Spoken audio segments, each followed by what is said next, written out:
Thank you all for coming out this afternoon and joining us. I'm going to adjust my microphone here and turn my light on. So I want to give a couple of acknowledgements first. As Joan mentioned, our research into this topic was funded by a grant from the National Trust for Historic Preservation. They have a program called the African American Cultural Heritage Action Fund. It's a really amazing program, and it supported all of our research into Alonzo Robinson. I also want to thank our partners at Docomomo, especially Eric Vogel, and then Claiborne Benson and Jamila Benson from the Wisconsin Black Historical Society. They were huge partners in this research as well. Some of our other people who have been involved in this process, especially Kim Robinson and his family for sharing all their information and sort of being the driving force behind this newfound appreciation of his father's work.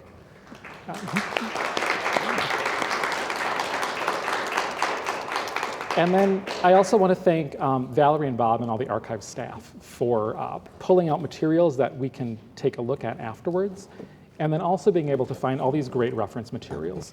So most of the photos of people that you're going to see in today's presentation, as well as the information about them, all that came from materials that are in the library's archives. There's a couple of really great collections related to Milwaukee's African American community, and they're great sources of information, and anybody can use them. Just make an appointment and you can come look at all of these treasures that the library has. So, all that being said, we'll get started. Alonzo Robinson, born in 1923, he had about a 40-year career in architecture from the mid-1950s until his death in 2000. What I'd like to do this afternoon is talk a little bit about his life and some of his projects, and then take a step back and examine what it means, what is important about his life and career.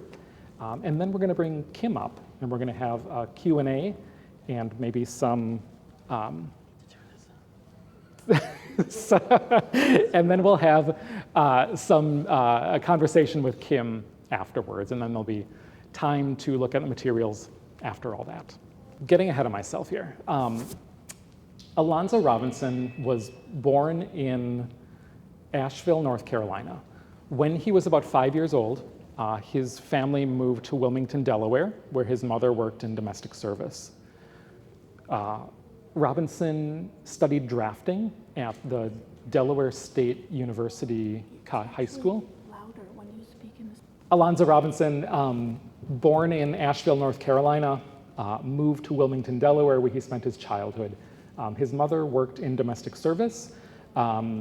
Robinson studied drafting in high school at Delaware State College High School. After high school, he worked for a couple years in the Dravo shipyards, which produced military ships.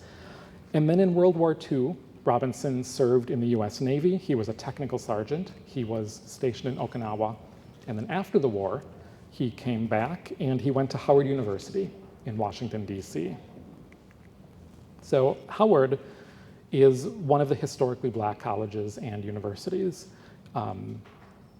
Robinson was in the graduating class of 1951. When he graduated, there were 42 Black architecture students in the entire country. Most of them came either from the Howard program or from the architecture program at the Tuskegee Institute. At the professional level, there were similar statistics. Roughly 0.5% of all practicing architects in the country were African American. So it was a very, very small percentage. Because it was difficult for Black architects to have their own practice, a more common career path would be for a Black architect to work for a city or for a state agency or to teach, and then to have a small independent practice on the side. And this is what Alonzo Robinson would end up doing for most of his career. He took civil placement exams in San Francisco, Detroit, Philadelphia, and Milwaukee. And in 1954, he accepted a job with the City Bureau of Bridges and Public Buildings and moved here to Milwaukee with his wife and his young family. Robinson worked for the city for 12 years between 1954 and 1966. The Bureau of Bridges and Public Buildings did approximately 36 projects during that time. We know that Robinson served as the lead designer on at least 2 buildings: the Milwaukee Fire Department headquarters, which is located about 2 blocks down the road, and the Cameron Water Works. However, because the city did not identify individual buildings at the time, it's really difficult to attribute Robinson's involvement in other projects. 2 years after he started working for the city, Robinson took the architectural registration exams and became the first Black licensed architect in Wisconsin in August of 1956. When he was licensed, there were 10,000 registered architects in the US. About 50 of them were African American. 10,000, 50. It's a tiny, tiny amount. As soon as he was licensed, Robinson established a private architectural practice in addition to keeping his job with the city. Most of his earliest commissions were for members of the Black community. A lot of these projects were shaped by broader factors that affected the African American community.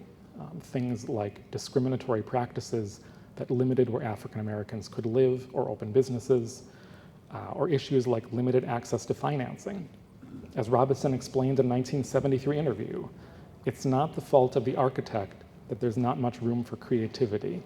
Too often, the design of the building for an inner city client is already dictated before the architect gets the job because of limited funds. At the beginning of his career, Robinson also did not have access to the kinds of professional and social networks that would have allowed him to meet clients from Milwaukee's white business community. In another newspaper interview, he used the example that a lot of business deals happen over a round of golf, but as an African American, he was not even allowed to join any country clubs. I want to mention all these things to help understand the influences that shaped Robinson's career and commissions.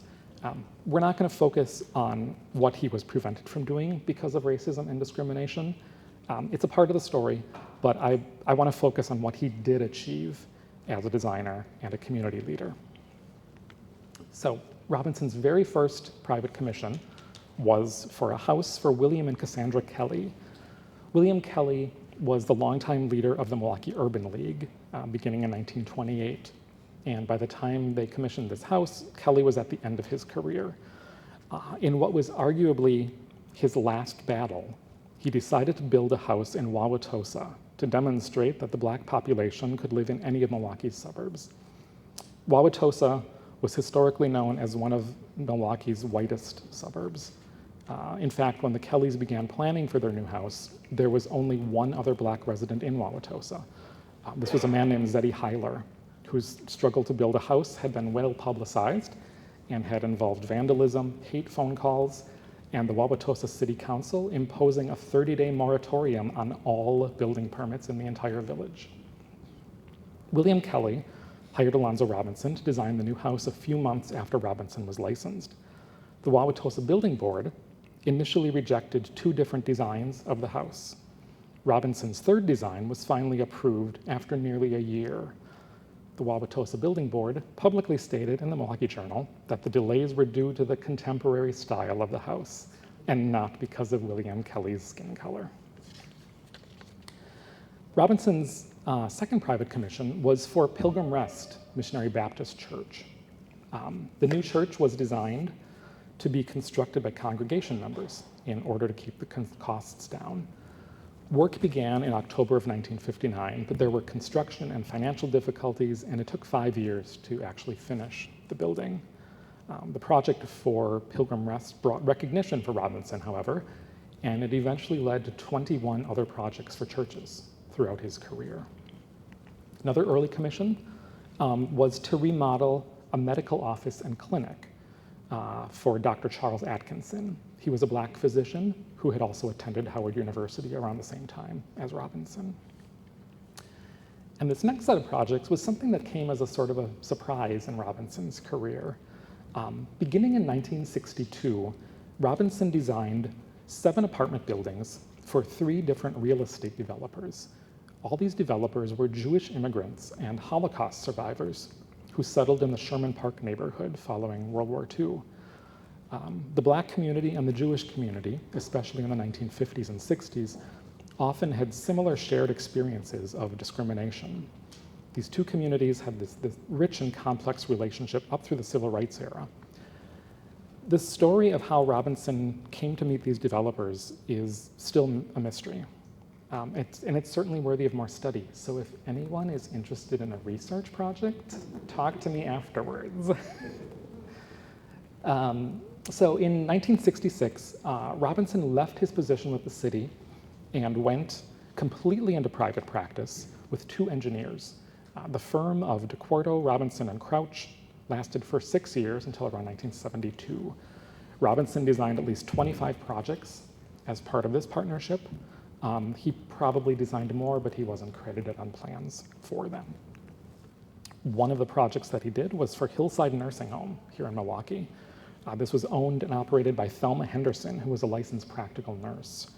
In the early 1960s, she had purchased an existing nursing home that was located in a Victorian house.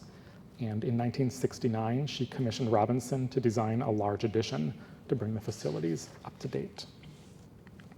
Another DeQuarto, Robinson, and Crouch project was for the Blue Spruce Motel, commissioned by Beatrice Childs. Beatrice Child was a business executive, a longtime member of a Greater Galilee Baptist Church and the Order of the Eastern Star. She was also on the board of directors of the YWCA, which is where she met Robinson when he was working on a project for the YWCA.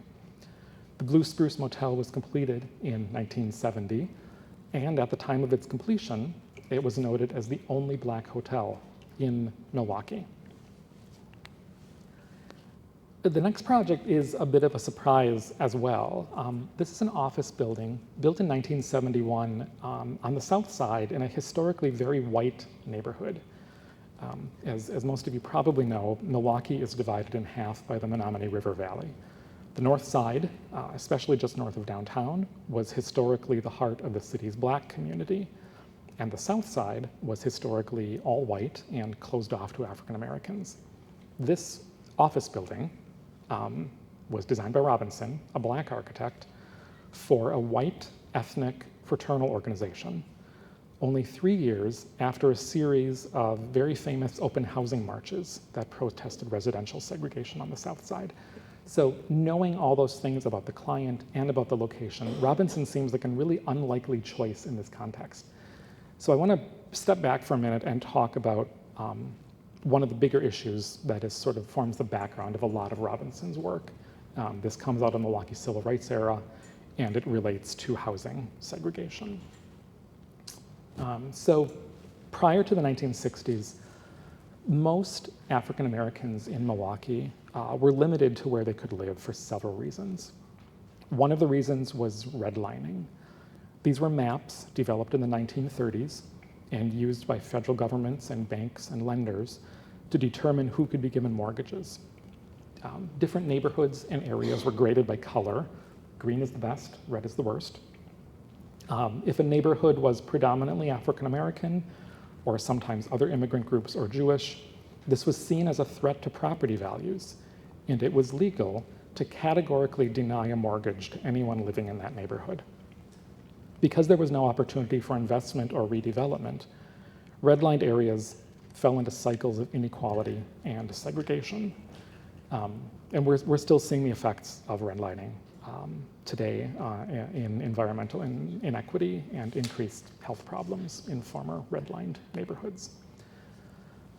At the same time, many African Americans in Milwaukee were prevented from moving out of redlined areas into other neighborhoods because of racially restricted covenants that made it illegal for Black people to live or own houses in certain areas. The US Supreme Court outlawed restrictive covenants in 1948, and some professional and middle-class African American families were able to buy houses in middle-class white neighborhoods, people like Willie and Cassandra Kelly, who moved to Wauwatosa. But for the majority of working-class Black Milwaukeeans who couldn't afford to move to the suburbs, The color lines stayed in place because in large areas of the city, particularly on the south side, people simply refused to rent or sell to African Americans. By the mid-1960s, equal housing had become one of the main focuses of the Milwaukee civil rights movement. Alderwoman Vel Phillips began working to outlaw housing discrimination through the city council. Vel Phillips, incidentally, also attended Howard University 3 years before Alonzo Robinson. In Milwaukee, other civil rights activists like Father James Groppe and the NAACP Youth Council began staging nightly marches across the 16th Street Viaduct. This was a symbolic division between the predominantly African-American north side of the city and the exclusively white south side. The first several marches in August of 1967 were met with violent and hostile protesters on the south side, but the marches continued for 200 nights. Milwaukee and the federal government both passed open housing laws in April of 1968 in the wake of the assassination of Dr. Martin Luther King Jr. So it became illegal to discriminate in housing. Things changed somewhat and very slowly. So I'm sure that 3 years later, when Robinson was hired to design this office building that we're looking at, the memory of the open housing marches was still an ongoing issue in most of the residents of the neighborhood. So the Polish Association of America, the client of this office building, was very much a South Side organization. It had been founded in 1895. It was organized as a fraternal society to provide life insurance to its members, along with cultural, educational, and social benefits. Their headquarters also served as a longtime meeting hall for the local ward Democratic Party. So we have this picture of who they are. They're ethnically Polish, white Southsiders. On the surface, they seem like a very unlikely client for a black architect in the middle of the civil rights era. Sometimes I think the big picture of history is very clear-cut, but when we dive in and look at the details, the actuality is much more complex, and that's what's going on here. So throughout the 1960s, the Polish Association of America actually was very focused on civil rights issues happening throughout the city. They sponsored a series of progressive forums on open housing, and they were much more open to the idea of fair housing than many of their South Side neighbors. So how does Alonzo Robinson come into the picture? In addition to providing insurance and financial services for its members, the Polish Association of America also engaged in real estate lending. So in 1967, the Polish Association provided a mortgage loan to the African American congregation of Bradford Memorial AME Church to build a new sanctuary on the north side. The architect of the new church was Alonzo Robinson, which was his introduction to the Polish Association, and that's most likely what led to the commission for the design of their new headquarters. I just included this picture from the dedication of the Polish Association headquarter building. It's worth noting that at the dedication, there are not one, but two Polish Catholic priests, but the architect is nowhere in sight. So another project from this same time period is located at Capitol and Atkinson. I love hearing that reaction. It's such a cool building. So I think most of us know it now as Mr. Perkins' Family Restaurant. It was originally designed as the only Wisconsin location of Mahalia Jackson's chicken system. These restaurants were a nationwide franchise founded by the legendary gospel singer. They were always located in black neighborhoods. The franchises were part of a trend aimed at a desire to keep dollars in black hands. Mahalia Jackson's chicken system franchises were black-owned, black-managed, and black-staffed from within the community they served. In addition to business and employment opportunities, Mahalia Jackson's restaurants offered paid vacation time, life insurance, medical benefits, and management training. The first Mahalia Jackson's location opened in Memphis, Tennessee in 1968. The prototype for the restaurant was designed by a black architect, William DeBerry McKissick, who was a classmate of Alonzo Robinson's at Howard University, class of '51. McKissick created this visual brand identity for the restaurant that was replicated in other cities around the country. The Milwaukee franchise was built between 1969 and 1970, with Robinson acting as architect of record, meaning that he oversaw the entire construction process and was responsible for making sure that the standardized plans were compliant with Milwaukee's building code. Unfortunately, Mahalia Jackson's only lasted a few years. The building served as a number of other restaurants, and then in the late 1980s, the site became home to Mr. Perkins. It's a local neighborhood institution that remains in operation by the Perkins family to the present. This brings us to Central City Plaza, a complex of 3 buildings located at 6th and Walnut. It's arguably Robinson's most significant private sector commission. A little bit of background. So for the first half of the 20th century, the core of Milwaukee's business community was an area known as Bronzeville, located along Walnut Street. It was lined with African-American businesses, professional offices, and jazz clubs. After World War II, the Bronzeville neighborhood was the target of urban renewal when the city of Milwaukee began demolishing homes and businesses and displacing residents for the construction of Interstate 43. The Central City Plaza Shopping Center was developed in response to these losses and to create a new commercial heart for Milwaukee's Black community.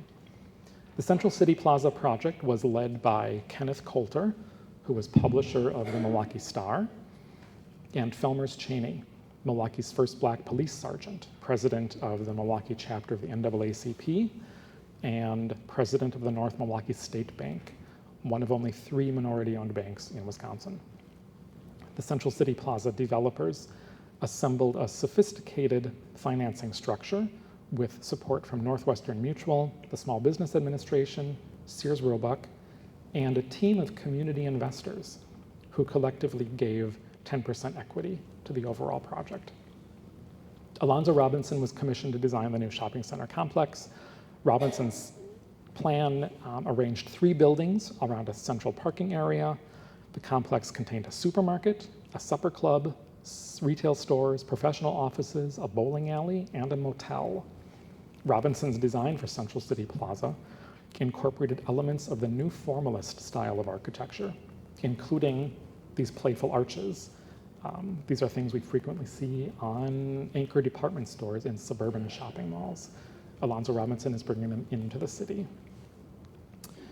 Construction began in August of 1971, and it was completed 2 years later. At its completion, Central City Plaza was the first shopping center in Milwaukee to be built by a Black development team and designed by a Black architect. All of its retail and commercial tenants were Black owned and operated, and the shopping center employed over 100 people in total. The 14 Black owned businesses in a single location at Central City Plaza were noteworthy at the time because Black owned businesses comprised less than 1% of all businesses in the state of Wisconsin. Central City Plaza had financial problems, and for a variety of reasons, it wasn't successful as a shopping center. Very recently, though, last spring, Central City Plaza was given historic designation by the city of Milwaukee, meaning that the buildings are protected, and one of its current tenants, the Salvation Army, is working on an adaptive reuse plan for some of the buildings in the complex. So we're at 1972. The partnership of DeQuarto, Robinson, and Crouch dissolved shortly after the completion of Central City Plaza. Robinson returned to private practice, and his work began to be featured in the mainstream white Milwaukee press. His designs for the Polish Association of America and Central City Plaza received press coverage, including photographs and renderings. Robinson was included in a 1972 Milwaukee Sentinel piece on Black architects around the country. And in 1973, the Milwaukee Journal ran a feature-length interview with Robinson that was written by Black staff writer Edward Blackwell. However, Despite the increased recognition, Robinson obtained commissions for only a few projects over the next few years. In 1975, without enough projects to support his private practice, Robinson returned to the public sector. He took a position as a managing architect for the Milwaukee County Department of Public Works, a role he held until his retirement in 1998.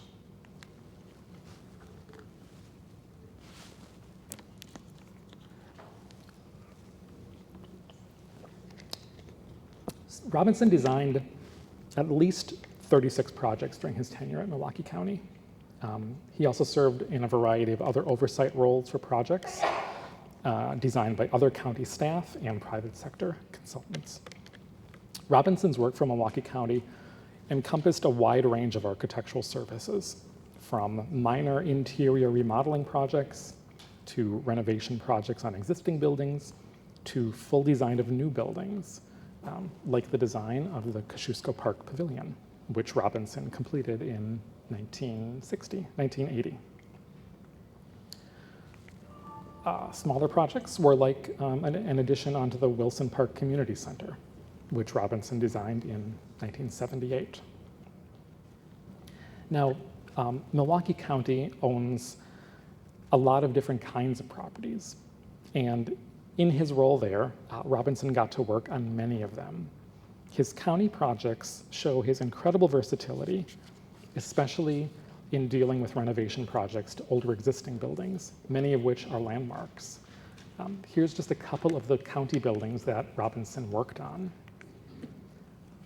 So, Robinson did 3 projects at the Mitchell Park Domes, including remodeling the staff locker room, installing installation panels in the entrance lobby, and remodeling the gift shop. At the Milwaukee County Zoo, Robinson designed an addition to the administration building. He designed a lot of outdoor kiosks and shelters. He made modifications to the animal hospital. And there's also plans on the file with the city that have the tantalizing title of Elk Shelter. I haven't seen these plans, so I'm not sure if it's like an actual animal exhibit or if it's like a brat stand for the Elks chapter to raise money on the weekends. Robinson saw renovations of the sun deck and the railing at the bathhouse at Bradford Beach. He renovated the kitchen in the Lake Park Pavilion. And then in the mid-1990s, he oversaw the exterior renovation of the Lake Park Pavilion right before the Bartolottas took over to open Lake Park Bistro.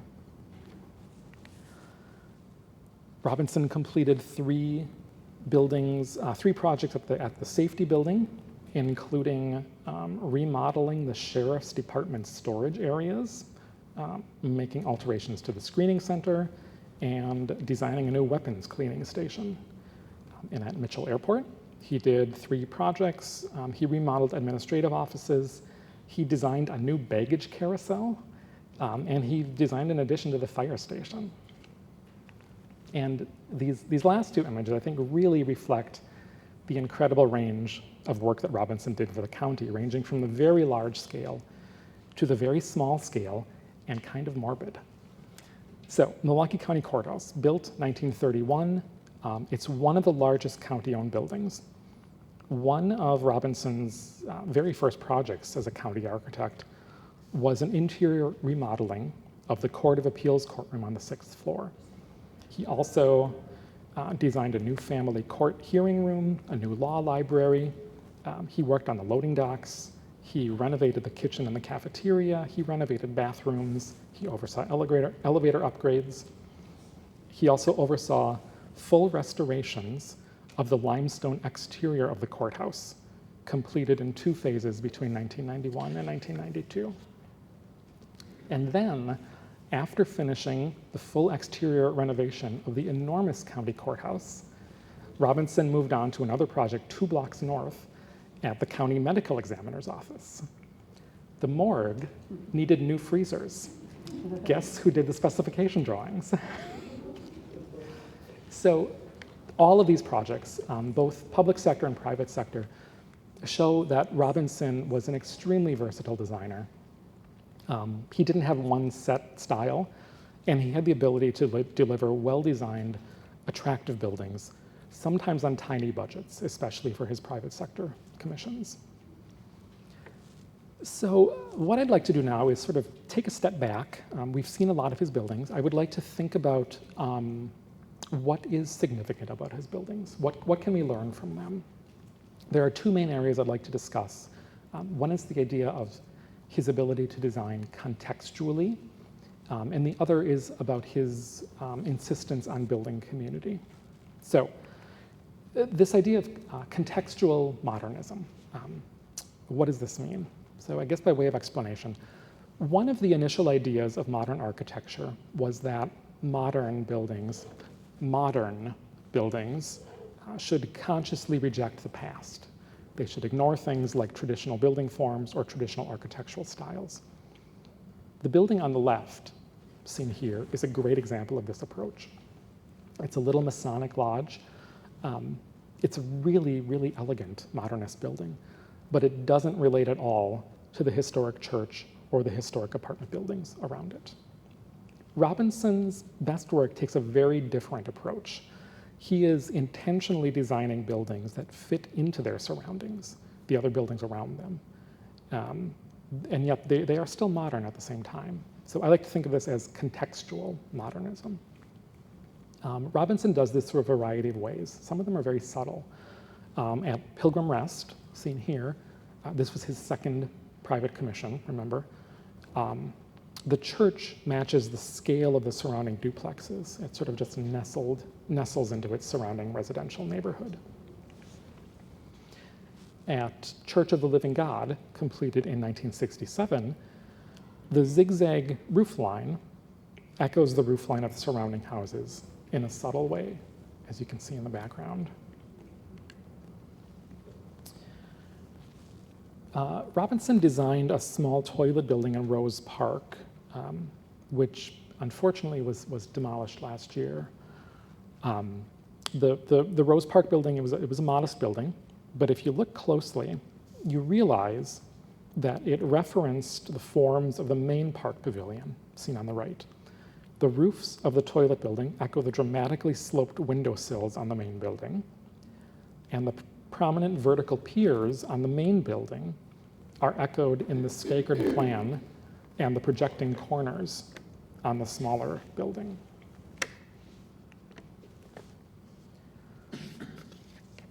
This is a building he completed at McKinley Marina. The roof form there, that sort of is alternating back and forth. I think it's very suggestive of waves lapping back and forth against the seawall next door. But I think the project that, for me, really best illustrates this idea of contextual modernism is the shelter he designed in Doyne Park. So Doyne Park is located in the Story Hill neighborhood. It's on West State Street, Wells Street. Story Hill neighborhood has a lot of bungalows, a lot of 1920s, 1930s little historicist houses. What's clever about the Doyne Park shelter that Robinson designs, that if you see it from far away, it sort of looks like a prairie-style building.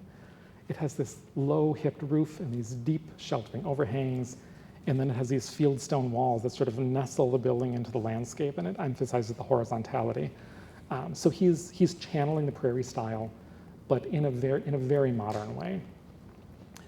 The other part about Doyne Park that is so fascinating is that another one of those tenets of modernism is the idea that you reduce something down to its barest essential. So in this case, Robinson is looking for ways to define the exterior space around the shelter. And so he creates these low fieldstone walls. They're just high enough to sit on. You want to walk up and sit on them. But they're positioned in such a way that they create an enclosed terrace area, but they also simultaneously angle and direct the user out into the surrounding landscape. It's a very skillful design. I like to think that we are still just starting to appreciate Robinson's skill as an architect. I don't want to downplay the fact that he was the first Black registered architect in the state. It's a huge part of the story, but I'm hopeful that someday we'll hear the name Alonzo Robinson and think, oh, he's that cool modernist designer. So the other area of Robinson's career that I think we can learn from is his legacy of community building community. I haven't really talked about the 36 or so projects that he completed independently while he was working for the county. One of Robinson's last church designs was for Damascus Missionary Baptist, completed in 1990. This one it's almost like a postmodernist building. It has those fun arch structures on the outside. Damascus was a new build, but most of the projects from this last phase of Robinson's career were adaptive reuse projects to convert older buildings to new uses. For many of Robinson's Black clients, this was often a cost-effective alternative instead of constructing a new building from scratch. Pentecostal Spiritual Deliverance Church was originally built in the 1920s as a Mediterranean revival-style apartment building. Robinson incorporated some of the existing terracotta elements on the front facade into the redesign of the building as a church. Robinson did 6 projects for taverns and nightclubs. Like the church we just saw, these were additions or remodeling projects at older buildings. Robinson also did about a dozen retail projects. These ranged from things like daycares to neighborhood supermarkets to putting fire exit stairs in a beauty salon. Here is a convenience store from 1993 and one of the Baylor's fruit stands. There are 2 of these. This is the one on Capitol Drive. Like the Mahalia Jackson Mr. Perkins restaurant, the first Baylor's fruit stand was designed by a different architect. When Robinson was hired to design the second fruit stand seen here, he understood that maintaining the visual brand identity of Baylor's was more important than stamping his own architectural vision onto the project. So he replicated the design of the first architect. Many of the projects from this final stage of Robinson's career were small projects with low budgets. They are not stunning architectural masterpieces. But when we start to think about them as a whole, we start to see that Robinson was helping to build an infrastructure of community services that reflected the growth and prosperity of Black Milwaukeeans. And I have 2 images to sort of help understand that idea. In the mid-1950s, when Robinson came to Milwaukee, the city's African-American population was about 22,000 people who were mostly confined to a 1 square mile area historically known as the inner core. The 2 dots are his first 2 projects, Pilgrim Rest Missionary Baptist Church in the city and the William Kelly House way out in Wauwatosa. By 2000, by the end of Robinson's career, the African-American population of Milwaukee was 220,000, representing 37% of the entire population of the city. Robinson's private commissions could be found in neighborhoods across the entire Northwest Side, and every one of these projects represents a client who consciously chose to hire a Black architect. Through this network of these smaller commissions, things like churches, beauty salons, taverns, offices, supermarkets, Robinson and his clients were building more than just structures. They were healing neighborhoods through architecture, investment, and Black-owned businesses. And this network of projects created a resilient urban infrastructure that sustained and empowered Milwaukee's African-American community. Throughout his career, Robinson stressed the need for community involvement as a means of addressing the challenges faced by inner-city communities. His commitment to this idea extended beyond architecture, however. Robinson was a lifelong member of St. James United Methodist Church, and he was involved in church-related activities at the local and state levels. He gave a series of lectures around the state, and he served as vice president of Northcott Neighborhood House, a community service organization here in Milwaukee. Robinson and his wife, Teresa, also included their children, including Kim, as plaintiffs in Amos versus the Board of School Directors, the landmark legal case that led to the desegregation of Milwaukee's public schools. Throughout his career, Robinson was involved in encouraging Black and minority students to enter the architectural profession. In 1967, Robinson led a committee of the American Institute of Architects, Wisconsin chapter, to help motivate students towards professional careers. By the summer of 1968, this committee had placed 10 junior high school students as summer interns at 8 local architecture firms. Just as a snarky aside, this initiative was initially proposed by architect William Wenzler, but reading over the minutes, it is very apparent, as is often the case, that the person who did most of the work to make it happen was Wenzler's secretary, Corky Wills. She deserves a shout out. Alonzo Robinson also was involved with several newly developing community design centers in the late 1960s and early 1970s. These organizations provided architectural services, often for free, for inner city community groups. In addition to his volunteer work, Robinson also taught construction management, estimating, and architectural design classes at UW-Milwaukee. Alonzo Robinson Jr. Died in 2000 after a 5-year battle with cancer. Over the course of his 4-decade-long career, he worked on over 120 projects, including 75 independent commissions. Robinson was recognized as a pioneer who overcame barriers, yet at the end of his career, he was still dismayed to be known for that breakthrough rather than for his work. Just before he retired from practice, former Milwaukee Journal Sentinel architecture critic Whitney Gould reflected on Robinson's career and ended her piece with Robinson's own words. She wrote, "What keeps him going, long after many people would have retired, is the work. He loves it. He compares it to a religion with its own rules and spiritual rewards. Robinson says, you build something and it becomes a part of you." So that sort of wraps up my part of the presentation.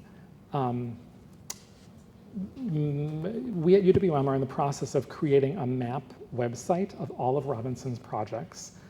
It is a work in progress. We'll be updating it over the next couple months with lots of new entries. But I wanted to share it with you here now. You can scan the QR code, or if that doesn't work, you can just type that web address in and it will take you to the website. So now we have time for a couple questions while we sort of rearrange here. They're going to turn the lights on. We'll keep the screen up. And I want to call Kim up. Can I give Kim a little introduction? So,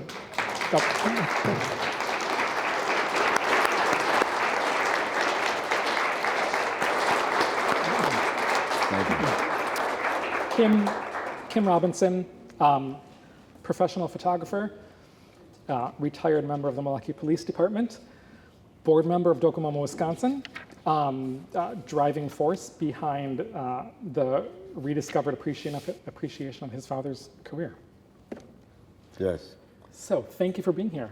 Do you want to say Thank a you few for having words? me. And I would just like to say that, first of all, I'd like to thank Justin Miller here for the work that he's done in putting this project together, along with other people within the Docomomo organization, the AIA, and the different architectural organizations within the city of Milwaukee. I think they did a wonderful job with the presentation, and it goes back to a lot of things that was happening within the city of Milwaukee during that time period. But I also want to thank the library for having us here today and having my family here to present. I want to thank all the other people and other organizations that help contribute to the Docomomo, to the MPA, Milwaukee Preservation Alliance, who was really huge in helping to save the Central City Plaza. A lot of good things came out of it. I know when I sat down with Claiborne Benson over at the Wisconsin Historical Black Society, people at the time were talking about in 2021 and 2020, hey, let's get a street renamed after your dad. And I started thinking about it, and I started walking in different buildings, and I'm like, wait a minute, let's not do the street, let's get his name on the buildings.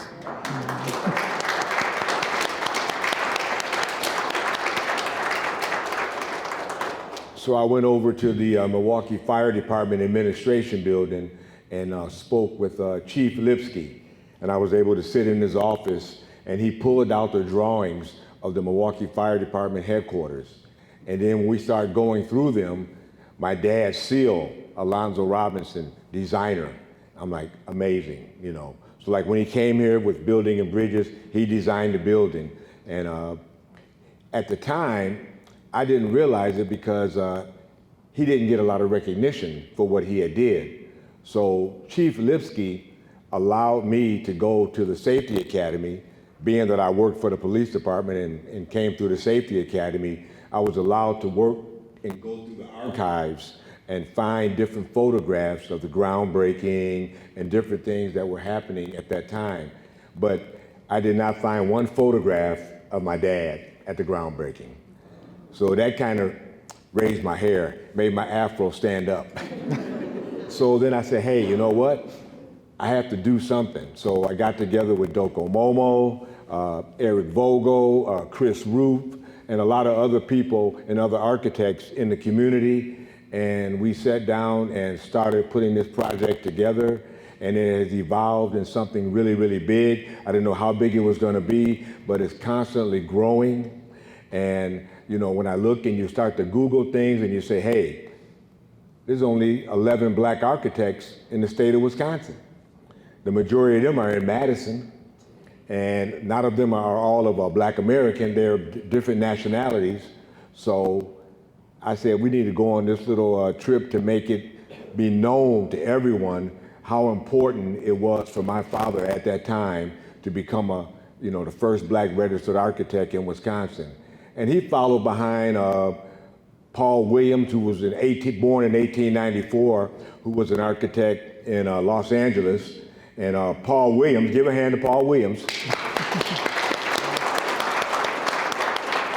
Paul Williams, he designed Lucille Ball's home, Frank Sinatra, and a lot of buildings out there on the West Coast. So it was very huge, and I'm still waiting to meet his daughter because she does a lot of stuff about her dad. But I say all that to say this, that my children are here, my grandson is here, Mason Griffin. I know one day he wants to be an architect. And so I'm trying to instill in them to be an architect. My brother, Ronald Robinson, did a lot of drafting with my father. I was still in high school playing basketball and having fun, and then I went away to school in Oshkosh. And then when I worked for the police department as a forensic investigator and then became the first black identification supervisor for the Milwaukee Police Department, here I am going in different buildings like the medical examiner's office on a regular basis to photograph different autopsies, and not realizing that my dad had helped remodel and repurpose a lot of buildings. I think one of the stories that really goes back is the one when he showed the photo of the Fast and Friendly. Well, during a Juneteenth Day celebration, I said, we got to get more ice to put in our sodas to give away to the kids. So when I went into the Fast and Friendly, I walked in and it's like, it hit me. My dad designed this building. So I talked to the owner, Jim, and he says, if not for Alonzo Robinson, I would not be here today. He said he could not get any other architects to design his building for the price that my dad gave him. He did a lot of churches, a lot of buildings, as you saw, pro bono. He gave back to the community. He was volunteer and worked with Northcott Neighborhood House, but he did a lot of stuff pro bono. And the running joke in the family was, hey, Dad, why didn't you go down the road to Chicago, Illinois, where all those skyscrapers were? And he kind of laughed it off, and we were like, okay. He stayed here, and he enjoyed being an architect here in Milwaukee, Wisconsin. He enjoyed Milwaukee. He enjoyed working here, and he enjoyed doing things for people in the community. Northwestern Funeral Home, he also did the crematory for that as well, designed that. And he helped out with a lot of people, a lot of projects. And some projects that he had designed but never got built. I mean, and you'll see on the back table, there was a couple red snappers that he did, but the money didn't come through, so they weren't able to build the building. But as an architect, it was tough, and when CAD came out, computerized architectural design, we all said to my dad, okay, now you got to get a CAD system. And it's like, yeah, CAD systems back then when they first came out were like $300,000 to $400,000. And we're like, okay. But then there was another company that came out with some maybe a little bit less. And so he started getting into that. But my dad, he drew until he died. We asked him, when are you going to retire, Dad? And he said, when I retire, I'll be laying in a casket. So we all laughed, like, okay, Dad, but you know, that's just the life of an architect. And there's a lot of different stories and things that I could talk about. But if anyone has any questions regarding coming up with an architect, feel free to ask.